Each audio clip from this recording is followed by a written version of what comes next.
in the heck is going on in the used equipment market? With me to set you straight on what's happening and what might happen in the upcoming 6 months. Andy Veering, Director of Appraisal Services at Taylor and Martin.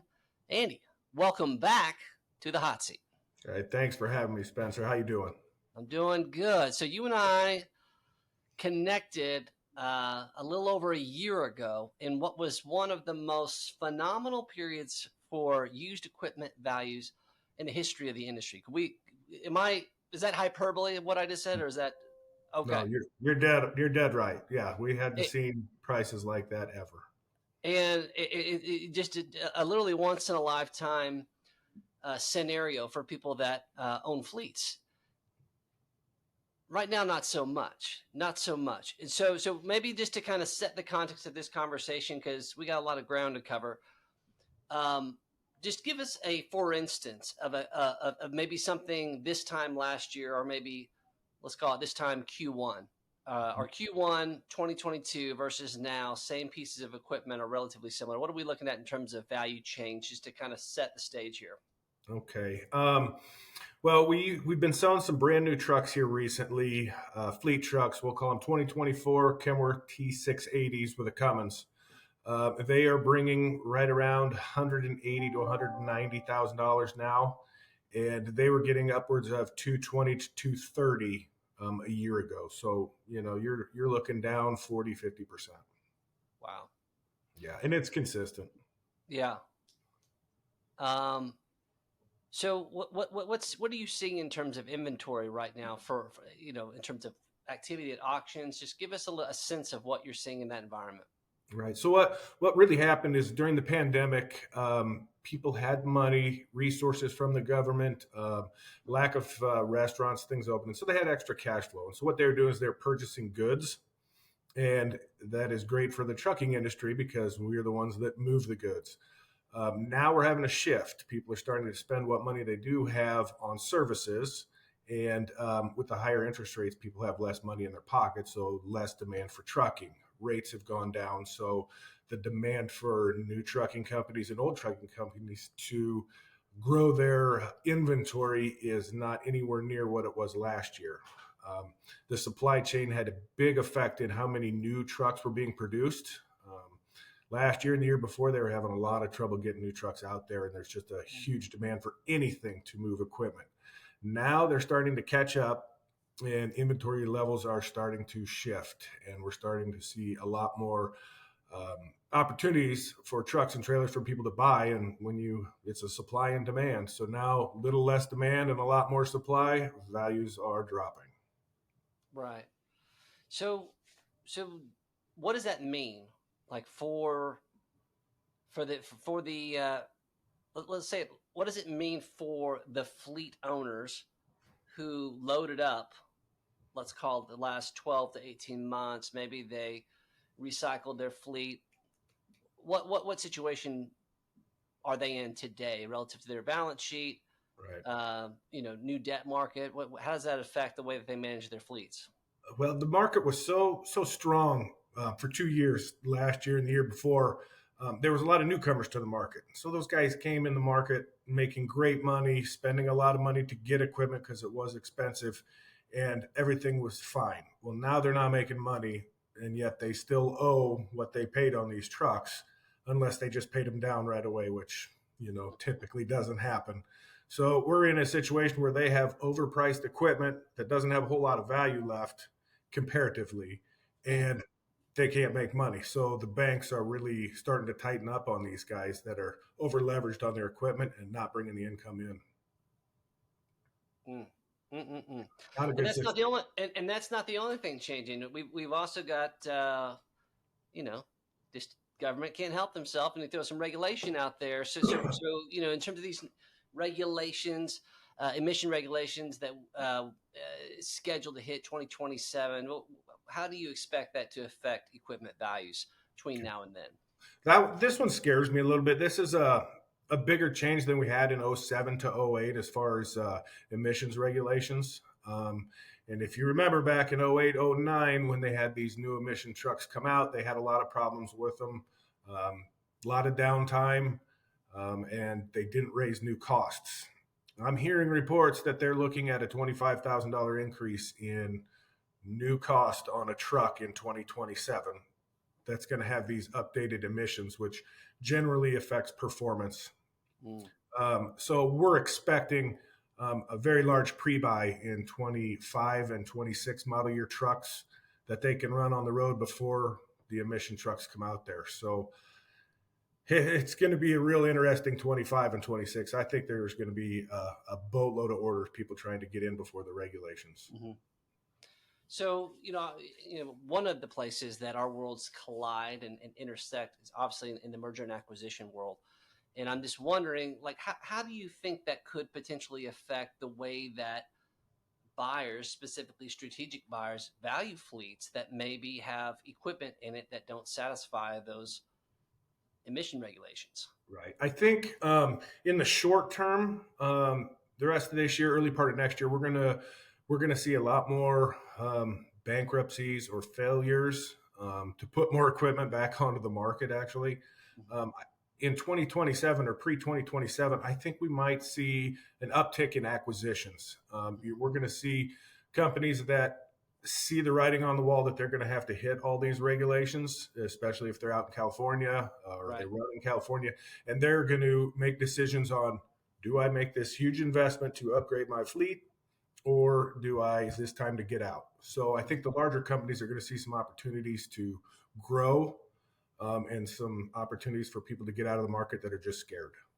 Yeah, I think that tends to be an ongoing trend. I saw this with ELD mandates, where a larger established operators who were kind of out in front, embracing and adopting these regulations early, saw this as a point of differentiation, where that was actually going to help them in the long run. Whereas the smaller and mid-sized fleets either, just resisted it or elected out or sold in advance, as you suggested, because they didn't want to reinvent themselves that late in their career. And Right. so great insight, observation on that side of things. So these new costs that are coming, like how does that change the competitive landscape? Who can afford them? And how's that going to affect the way people do business moving forward? It really, like most things, it's a benefit to the bigger companies because they can afford it. You guys that are running 20 to 50 trucks and, kind of the backbone of the industry, those are the guys that are most affected. They can't start spending $25,000 more per truck every time they need to do something.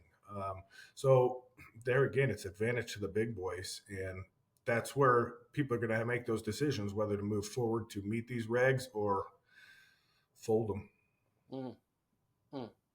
So what advice would you give to folks who don't know what they want to do? I mean, they love the industry, but they're getting pinched pretty severely. I mean, in a lot of different ways, not just on equipment values, but what advice would you be giving to them that are dealing with some of these challenges? Anything that they can do to protect themselves?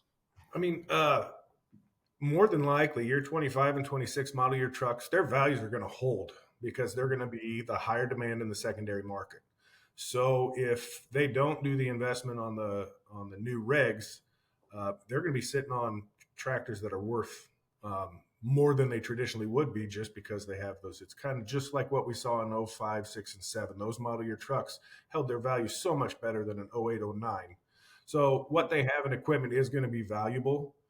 And it's just like anything else, it doesn't last forever. So those regulations, you can slowly work your way into it. You might have to lose a couple California runs or to work your loads, but there's always ups and downs, and you are going to be sitting on some nice assets. Yeah, it's funny that we just from just observing. Obviously, we had clients that traditional small, like you said, the DNA of the industry, kind of the backbone. Some of those folks exited in an unbelievable way, based on pretty much the wholesale was based on the value of those assets, because they're so limited from a supply standpoint. Some people tried to time and kind of game the timing of their exit. Some were luckier than others, but and so I do think, and I want to encourage our listeners, like all the more reason to be mindful and stay attuned to the true value of your equipment through resources like Andy here, to make sure that you are at least kind of out in front of that trend if that's an option you choose to exercise. I want to go back to this bankruptcy thing here, Andy. I think that we saw a ton of these in 2009. You know, same kind of trends we talk about, where just a really favorable market, people get a little overextended, market adjusts, and then people find themselves in a pinch. Not pointing fingers. I mean, this is one of the most crazy 36-month periods I've ever seen in this industry. Right. I mean, impossible to try to navigate that and bat 1,000 in the process. But I mean, what can folks be doing right now? Perhaps some that where the writing's on the wall, where they know from a cash flow standpoint, this is not likely going to end well. What do they do to protect themselves, to protect the value that they have in their equipment? What can they be doing? Well, I mean, sooner the better. We're expecting some more softening in the market, in the used truck market, through the rest of this year, probably first quarter of next year. So if you really are going to make that decision, if that's the way you're leaning, you'd be better off doing it now than waiting 6 or 8 months. Yeah.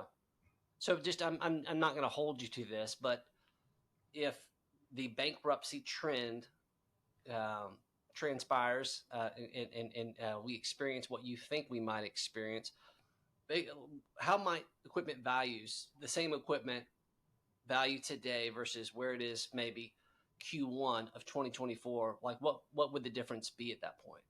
I mean, I don't think anything really crazy just because new prices have gone up so much. But I mean, we could lose another 10% on the used truck market is kind of what I'm pegging.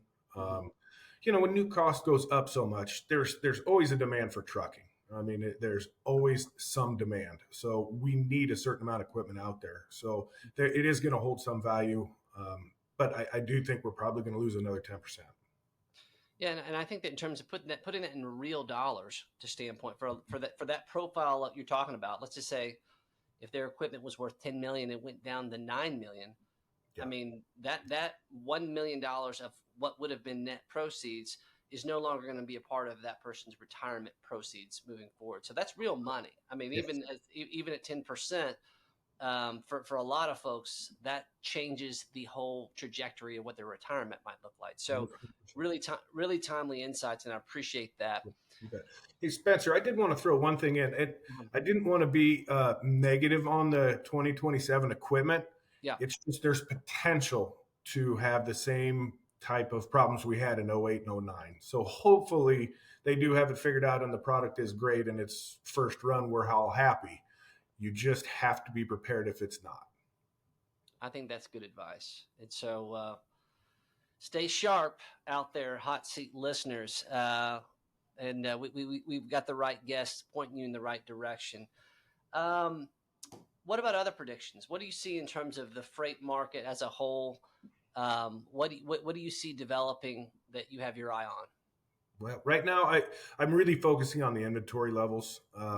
We're up 30% on auction just this year. I mean, we've seen 30% more assets this year already. So I think the next 12 months, we're going to be at high inventory levels.